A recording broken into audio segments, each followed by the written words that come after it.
welcome. Thank you so much for joining us for this panel this morning, which is entitled Global Order and Democracy, a Map for the South Caucasus.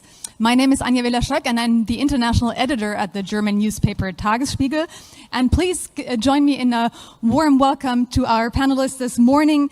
Ararad Mիրզոյան, he is the foreign minister of Armenia. Please join me in giving him a hand and welcoming to this panel. Ararad Mիրզոյան has been his country's foreign minister since 2021. From 2018 to 2019, he was the deputy prime minister of his country. He served 2 terms as a member of parliament, and from 2019 to 2021, he was the president of his country's parliament. Thank you so much for joining us. We'll, of course, look specifically at Armenia today, but since we're talking about global order, let's start off with a very current development-related topic. Iran, a neighboring country to Armenia, fired more than 100 rockets on Israel last night. Are you concerned that there will be a regional war, and what would be the implications for your country? Well, good morning, everyone. It's a pleasure to be here, and I'm looking forward to an interesting discussion. And the very first question was quite a tough one, I should confess. You know, we in Armenia, if you know the general geopolitical situation and the trends and the policies in South Caucasus, we in Armenia, we do our best to achieve peace in our region. And here we see that some other countries in larger neighborhoods strike each other with missiles. Of course, we are concerned. Of course, we cannot encourage or welcome any escalation, and we can only hope that this conflict finds its soonest possible settlement. Let's zoom in a little bit. The conflict around the Karabakh region has been a driver of conflict between Armenia and Azerbaijan for decades, and a little more than a year ago, following the offensive by Azerbaijan, more than 140,000 people were displaced and found refuge in Armenia. How has Armenia managed to take in this massive influx of people? In terms of only receiving the refugees, the forced displaced population of Nagorno-Karabakh, it was a huge challenge, you know, and I think for any government in the world, it is quite a challenge to receive more than 100,000 refugees in 2-3 days. We did our best to meet the immediate needs of these people, give them shelter, I don't know, food, some things, essential things. And of course, we applied to the assistance of the international community, and we appreciate all the assistance we achieved. Now it is the time for the next stage, I would say. We need to somehow meet the mid-term and longer-term needs. And first of all, here I'm speaking about the housing problem, but also employment and bigger efforts would be needed here. But our policy is that if there is no possibility, no opportunity for these people to go back to their homes, then our policy is to make every possible effort to ensure that these people are integrated into the society of Republic of Armenia, find their job, and build their new homes in our country and stay in Armenia. And how has this development impacted your government's efforts to democratization in Armenia? Not only this influx of refugees, but the roots of this issue. I mean, the attack of Azerbaijan, and it happened in 2023, but the whole story started in 2020 when a war was launched by Azerbaijan against Nagorno-Karabakh. And then in the course of the war, or during the aftermath, Azerbaijani forces entered and invaded also into the sovereign territories of Republic of Armenia. So this is the whole story. And of course, in this situation, many in Armenia came up with the questions. They start questioning the efficiency of democracy. And, interestingly, the question was like the following. Okay, democracy is probably good internally for the prosperity of the people, etc., but whether democracy is able to ensure our security as well. So after the war, which I spoke about, a serious internal crisis emerged in Republic of Armenia, and to give some solution to this situation, we decided to have snap parliamentary elections. We had snap parliamentary elections in 2021, and democracy was among the main things which was being discussed during the electoral campaign. Well, fortunately, the political party which was lobbying for democracy, my political party, we won the elections and formed the government. So this means that citizens of Armenia supported two things. First of all, peace agenda of the government, and also the further democratization of the country. How have these developments impacted the population's stance towards Russia? Russia used to hold its hand over Armenia in this conflict, but stood by when the Azerbaijani offensive came last year. Has this pushed Armenians away from Russia, possibly towards Europe? Very interesting question, and you know, it's not a secret anymore that there is a huge frustration in Armenian society regarding the Russia's assistance and alliance with Russia, because for decades people of Armenia was thinking that if something like this happens, Russia will help us, will protect us, etc., etc. So now people of Armenia saw that this is not the case. We don't get assistance. Moreover, you know that after the war of 2020, Russian peacekeepers were sent to Nagorno-Karabakh to ensure the security of population of Nagorno-Karabakh. And we saw that during this forced displacement, the peacekeeping mission did not work. It did not justify itself. Moreover, we are a formal member of a collective security treaty organization with Russia and other countries.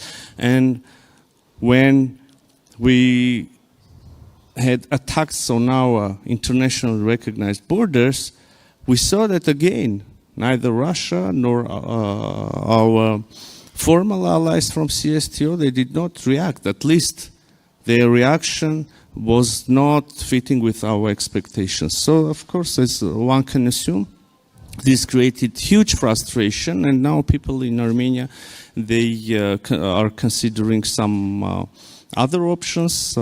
As I said, and the topic is connected with democracy, so we truly believe in democracy, and understandably this brings us closer to the European Union, to the United States. So in the context of the values of the society, we have been close to the EU, to the Western countries, but in the context of security, psychologically, people of Armenia, they were connecting themselves to the Russia. Now, this second component crashed, and people don't see any other reason why not to fully tie themselves with the European Union, for instance. Let me come back to that later. I wanted to have a look with you at the peace agreement. Azerbaijan and Armenia have been negotiating for months. It seems to be stuck right now. Can you shed some light on where you stand? Well, huge work has been done during recent 2-3 years, despite all the challenges, the escalations, attacks on Armenian territory. We, the Armenian side, we have been very constructive during the negotiations. You know, there are good news and bad news here. The good news is that we succeeded, we somehow managed to have some success with the Azerbaijani party. For instance, most recently we adopted the first ever legal document between the two countries. So we adopted the regulation on the joint work of the respective border commissions. So this is these commissions work on the delimitation of the border between Armenia and Azerbaijan. And in this document, we managed to agree that the basis of the delimitation process should be the Alma-Ata Declaration of 1991. which is quite an achievement. Not to overload you with the details, I would only say that among other things, Almata Declaration of 1991 stated that the parties which are former Soviet Union republics, basically 12 of the 15 Soviet Union republics, they adopted this document. So according to this document, among other things, the republics recognized that the former administrative borders between them as Soviet Socialist republics now become internationally recognized interstate borders. So this means that we have a border with Azerbaijan, and while starting delimiting this border, we have a solid ground, solid basis. This is quite an achievement. But this was the good news. The bad news is that there are some other topics that we are negotiating around. For instance, the more comprehensive document, the peace treaty. So imagine we have a situation when we have an almost completed, finalized text of peace treaty. There is a draft. But we don't sign it. So the Azerbaijani side is reluctant to sign this peace document, peace agreement. For some reasons, I don't know, for some calculations, they come up with new and new preconditions each time, and we see that they don't want to sign the document. So this time they say that there are more things that could be agreed. We believe that there is no single agreement in the world between any two countries which regulates all the aspects, all the spheres of their relations. Meanwhile, we can sign this, a very serious document to start with, and then continue negotiating over remaining issues. So we don't see this political will from Azerbaijani side. So in November, Baku will host the COP27, the climate conference. Do you think this could be a driver in accelerating the peace process? I hope so. I hope so, because if you remember, we supported Azerbaijani candidacy for having this COP29 event in Baku. And indeed, I really believe that there is a momentum, there is a real opportunity to close the page of conflict in our region, at least between Armenia and Azerbaijan, and open a new page of era of peace and cooperation. Why not? There, in our corner of the planet. But yeah, the reality is something else. So many Armenians are still worried about possible threats coming from Azerbaijan. How can you instill a sense of confidence in them that there will be a sustainable peace? Absolutely. There are serious concerns that Azerbaijan has further military plans regarding Armenia, has further plans regarding Armenia's territories. I can bring an example. Nowadays, Azerbaijani side uses the narrative of Western Azerbaijan, which, you know, basically coincides with almost the whole territory of the Republic of Armenia. They assure us that this is not a territorial claim, but unfortunately the impression is completely different. So you ask how we can, or me as a minister, or my government can give confidence. Unfortunately, I cannot give a confidence, but because I am not confident about the peaceful plans of Azerbaijan. Well, I would say that's a bad point of start for peace negotiations, but let's hope that there will be progress. The EU has been sending a monitoring mission to monitor the border on the Armenian side. What difference has this made? EU sent a monitoring mission, and interestingly, Azerbaijan did not agree to have the same mission on their side of the border. So this mission monitors the situation only from the Armenian side of the border. And we should confess that since its deployment, there hasn't been any major escalation. So it works, it really works, and we highly appreciate this effort of the European Union.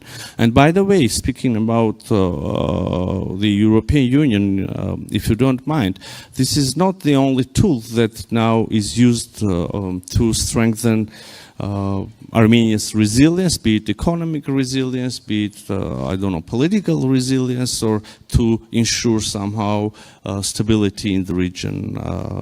So there are several other tools which are aimed to strengthen Armenia's resilience, as I said, but also to bring EU closer to Armenia and Armenia closer to EU. We just launched the visa liberalization dialogue. We just got the support of the European Union under European Peace Facility, which is, almost an unbelievable thing, having in mind, considering the fact that Armenia is still a formal member of the CSTO.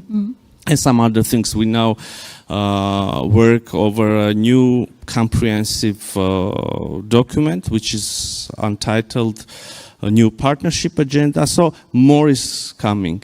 Could Armenia fathom... Many things are happening between Armenia and EU. Yeah. Okay. Could Armenia fathom leaving the CSTO? We have frozen our membership.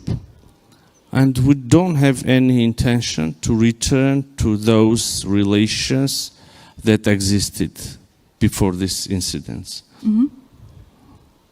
But We formally cannot, leaving? and we do not see ourselves in an alliance, a military alliance, which does not work. So, What prevents Armenia from formally leaving the CSTO? I think all of us should be more careful, and it's not a big secret that stability should be a priority, and the processes which can possibly take place should be well calculated and managed, and also, the risk management, etc. So it's not a very simple question. So Armenia has had traditionally extremely difficult relations with Turkey, but there's been a process of normalization. At the end of July, both special envoys met at the shared border. What has been the development? Yes, special envoys met, but also there are regular meetings and phone conversations between foreign ministers. Also, the president of Turkey and prime minister of Armenia meet from time to time. The last meeting between them took place just a few days ago in New York on the margins of UN General Assembly a week. And, the overall atmosphere is quite positive. We have agreed that, and this agreement was reached months ago, or more than a year ago, we have agreed that there is no precondition, either by the Turkish side nor by the Armenian side. We have agreed that the outcome of this process should be the full normalization of relations between Armenia and Turkey. We have agreed that as a first serious step, diplomatic relations should be established between the two countries, but also the border, which has been closed for more than 3 decades, should be open for at least third country citizens and also Armenian and Turkish nationals, so citizens who have diplomatic passports. But we see that this does not happen on the ground. The border is still closed there, and there are no diplomatic relations. Although there have been some positive developments as well, our experts studied and we renovated, reconstructed some infrastructure on the border where the passage should be open. Also now our experts make the same study, and we assume that we will continue these works. We should reconstruct the infrastructure where we have the railway passage, railway gate. But nevertheless, the border is still closed. And interestingly, in the context of Armenian-Turkish dialogue, there is no problem of Armenian-Turkish nature. The only problem is, and our Turkish colleagues say this, the only problem is the non-finalized normalization between Armenia and Azerbaijan. So the Turkish counterparts think that we can finalize Armenian-Turkish normalization only after Armenian-Azerbaijani normalization, while we in Armenia think that In the contrary, if we have an achievement in the context of Armenian-Turkish normalization, that would have positive impact on Armenian-Azerbaijani normalization. So unfortunately, we're almost at the end of our discussion. Why don't you wrap us off by telling us a little bit how Armenia sees its path towards the EU? Your government has made it very clear that it wants to get closer to the EU. What path do you see? Well, I already mentioned earlier that we are right in the middle of process of bringing Armenia and the European Union closer to each other. I already mentioned that there are several tools and mechanisms that are being discussed right now. We have already had some serious achievements, and some more are being discussed right now. What I can add to this is that many in Armenia now more and more loudly speak about Armenia's membership in the European Union. I can say that people of Armenia, they have European aspirations, but also have questions what would be the European response to these aspirations. Yes, well, unfortunately, we've neared the end of our discussion. Thank you so much for joining us for this talk. And thank you so much, Minister Ararad Mիրզոյան. And please stay tuned for the following panels. Thank you very much. Thank you.